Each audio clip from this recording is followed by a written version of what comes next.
क्या वक्फ बोर्ड संशोधन को लेकर मुसलमानों में भ्रांतियां हैं? क्या इन संशोधनों से गरीब मुसलमान को फायदा मिलने वाला है?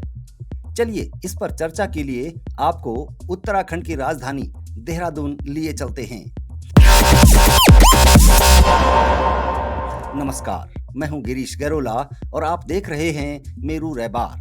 आज की बड़ी खबर वक्फ संशोधन विधेयक से जुड़ी है। उत्तराखंड की राजधानी देहरादून में भारतीय जनता पार्टी मुख्यालय में 18 अप्रैल को इस अहम मुद्दे पर राज्य स्तरीय कार्यशाला आयोजित की गई। इस कार्यक्रम में स्वयं मुख्यमंत्री पुष्कर सिंह धामी मौजूद रहे।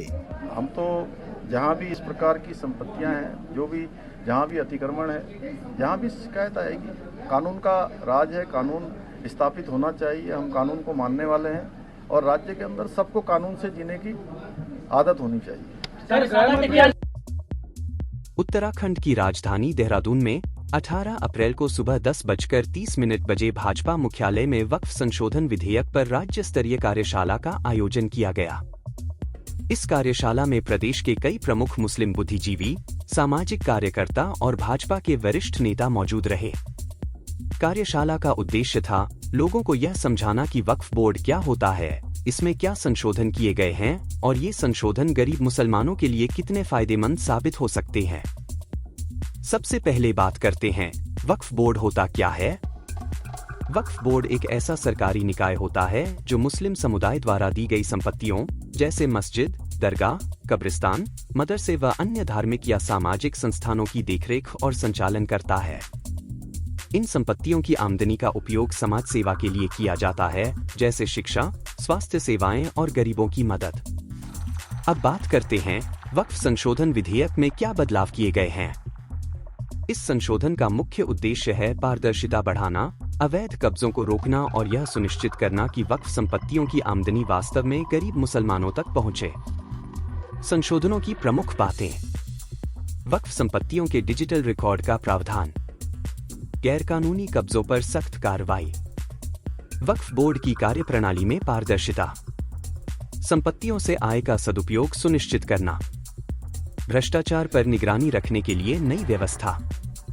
कार्यशाला में मुख्यमंत्री पुष्कर सिंह धामी ने अपने संबोधन में कहा कि सरकार का उद्देश्य है कि वक्फ संपत्तियों का लाभ वास्तव में उन लोगों तक पहुंचे जिन्हें इसकी सबसे ज्यादा जरूरत है, गरीब, बेसहारा और जरूरतमंद मुस्लिम भाई बहन। बहुत ऐतिहासिक निर्णय है जो देश के हित में लिया गया है। कोई कानून नहीं, किसी प्रकार की व्यवस्था नहीं। लगातार संपत्तियों को केवल वक्फ के नाम पर जो कब्जा किया जा रहा था, इस ऐतिहासिक कानून के आने से उन पर लगाम लगेगी और एक एक इंच जो ज़मीन है उस ज़मीन का सदुपयोग होगा। जो तुष्टीकरण के कारण से, तमाम संशोधनों के कारण से 2 बार देश के अंदर जो संशोधन हुए, उससे असीमित मात्रा में, असीमित संख्या में ज़मीनें एकत्र हो गई और 2013 तक 18 लाख एकड़ भूमि जो वक्फ के पास होती थी वो 12 सालों में, यानी कि 2013 से 2025 के बीच 39 लाख एकड़ हो गई। और किसी भी गरीब मुसलमान युवा के लिए, बच्चे को लिए, महिलाओं के लिए कोई शिक्षा का संस्थान नहीं खोला गया देश के अंदर। अलबत्ता औने पौने दामों पर किसी को 5 स्टार होटल खोलने के लिए दे दी गई, किसी को अन्य प्रयोजन के लिए दे दी गई। अब इन सभी प्रयोजनों पर रोक लगेगी और देश के हित में, मुस्लिम समुदाय के हित में लाया गया निर्णय है। मैं आदरणीय प्रधानमंत्री जी का इस कानून को, इस संशोधन को लाने के लिए देवभूमि उत्तराखंड की जनता की ओर से बहुत स्वागत करता हूं, अभिनंदन करता हूं। और देवभूमि उत्तराखंड में भी 5100 से 5700 के लगभग परिसंपत्तियां हैं।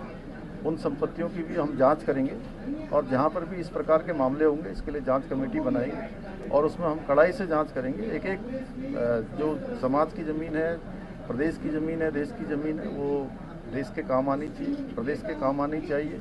जिन प्रयोजनों के लिए, गरीब लोगों के लिए अच्छे संस्थान खुलें, अच्छे सेवा के काम हों, शिक्षा के काम हों, उन कामों में उनको लगाया जाएगा।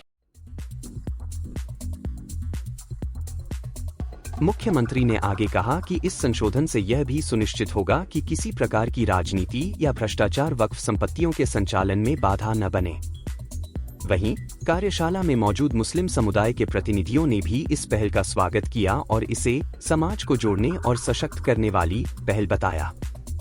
तो ये था वक्फ संशोधन विधेयक पर एक विस्तृत रिपोर्ट। आगे देखना ये होगा कि इस विधेयक के प्रावधान जमीनी स्तर पर कितनी प्रभावी तरीके से लागू होते हैं। मेरू रैबार न्यूज पर हम आपको इस विषय से जुड़े हर अपडेट से रूबरू कराते रहेंगे। फिलहाल के लिए दीजिए इजाजत, देखते रहिए मेरू रैबार न्यूज, सच्चाई के साथ।